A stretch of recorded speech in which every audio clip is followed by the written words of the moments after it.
When I'm cooking for friends or for big groups or my family, I normally tend to do a curry, a stew, or a dal, or a chili, or something like that, a kind of one pot wonder.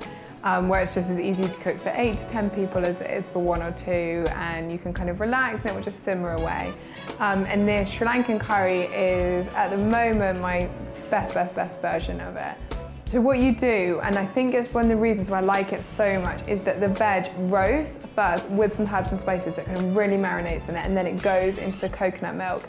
And there's just this kind of complete explosion of flavors, and everyone absolutely loves it. And I normally just serve it with rice to keep it pretty simple. So what we do to start with is we just cut up some sweet potato and butternut squash, but you could do all butternut squash or all sweet potato, whichever you've got on hand.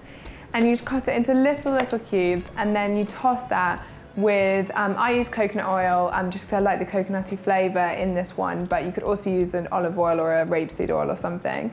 And we toss that with some turmeric powder, some cinnamon, some chili powder, and some curry powder. And then that all gets mixed up, make sure it's really nice and evenly coated. Add a little bit of salt and pepper, and then we put it into the oven. That cooks for about half an hour or so, just until it starts to soften up and become quite tender. And then for the last 10 minutes that it cooks, we add our pieces of red pepper. And those are great in here as well, because they add a really nice pop of color, as well as a different flavor and a different texture than the other veg. So once that's all cooked together for about 30-35 minutes, that's going to be ready to go into our saucy, coconutty, dreamy pan. And in that, we're going to have simmered, to begin with, our cumin seeds with black mustard seeds. And as they start to sizzle away, you'll hear them start to pop, and that's when you know all the flavors come out into the pan, and that will take about 30 seconds or so.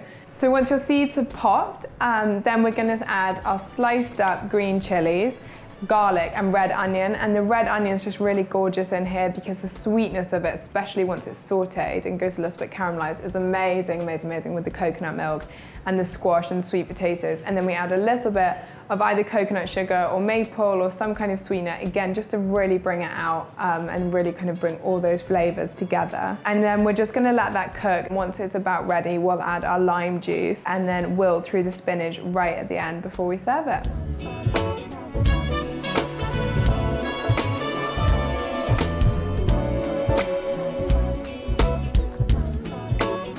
So this curry recipe is going to be in the cookbook in what is probably my favorite section, which has all our curries, stews, dals, soups, and all the warming dishes, which is what I make for dinner most evenings.